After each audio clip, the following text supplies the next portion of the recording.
Please like and share and subscribe naman sa akin channel guys. Salamat po. Salamat tayo panyero. Ang ating isda ngayon. Ayan.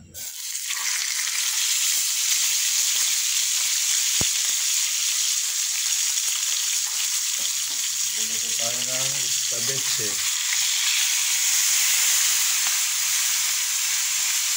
Pero kailangan bago ma-escabeche ang panyero, titilitin natin. Para masarap ang ating escabeche. Ayun ko kung pangalan isda na yan. Hindi ko alam. Yan panyero, nakasalang tayo ng dalawa at meron pa tayong ilang piraso pa ba ito? 4. Bali, 4, 6, ano na piraso yung ating escabeche panyero. Ayan o. Bigyan natin panyero at pwede na siya. Pwede na siyang bilhin. Ayan, binaligtad na ito. Ayan o. Ganda ng pagkakato rito.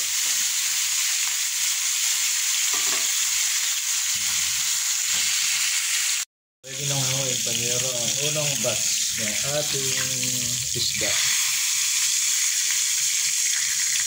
Ayan, ganda ng pagkakato rito.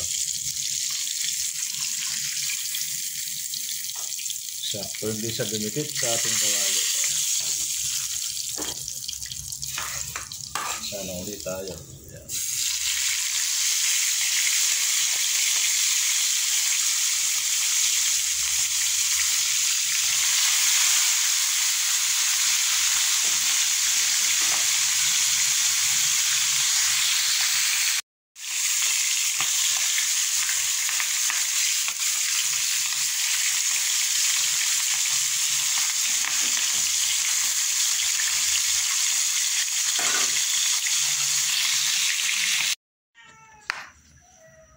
Sa natin panyero ang ating pagigisa.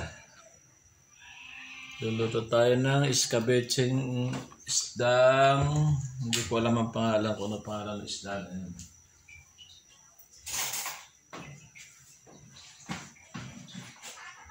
Ating i-escabeche.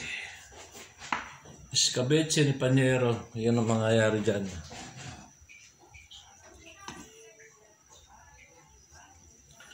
Ayan, pag ako nag-isa panyero, inuuna ko yung luya, hindi yung bawang. Ayan. Luya muna tayo para mas maluto yung luya, mas lumasa. Ayan, ang ating unang ricado, luya at saka mantika, panyero. Ayan. Pag medyo okay na yung luya, medyo namamaluktot na siya. Lalagay natin yung bawang. Yan ang bawang. Parang lasa-lasa yung luya pagka tayo yung nagluluto ng luyahan. Yan, saka natin isi-shuffle na lang yan.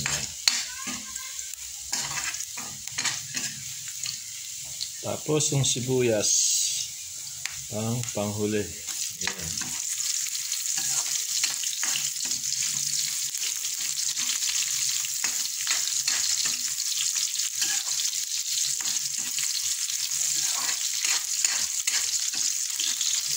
Ganyan lang, simple lang yung escabeche ni panyero.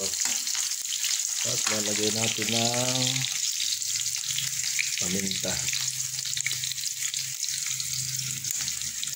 para mas lumasa siya. Lalagay ko rin sa bisa. Ayun, ang dami. Tapos lalagyan natin ng dahon. Ayan o, laurel.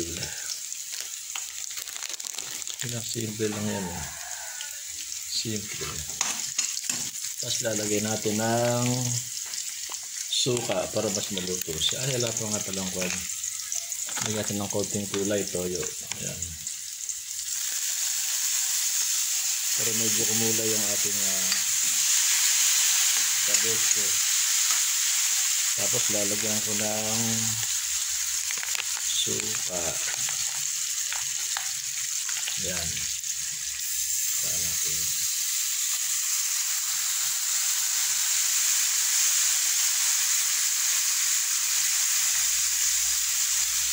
Yun. Lulutuin natin yung suka na, saka natin tutubigan. Bango. Yan lang kasimple yung ating escabeche.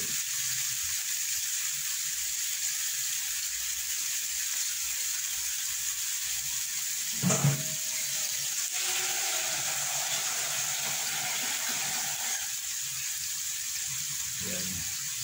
Pag medyo okay na yung suka niya, pwede natin sabawan ngayon yan para talagay natin yung sabaw. Yan. Yung medyo lulubog yung ating isda. Yan. Yun ang ating sabaw. Tapos, lalagyan natin ng asukal.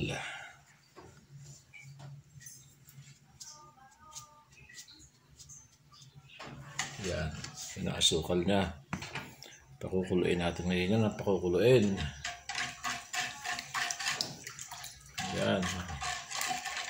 Yan lang. Simpleng kabeche lang yung escabeche. Na walang gulay, walang halong carrot. At mahalang carrots ngayon, panyero. Yan. Pakukuluin lang natin panyero. Mamaya ulit. Diba panyero, okay na ilasa niya. Templado na siya. Ilalagay natin yung ating isda. Ayan. Ilalagay natin isa-isa yan. Ito, malaki, medyo malaki ito. Isa na ito. Yan, no.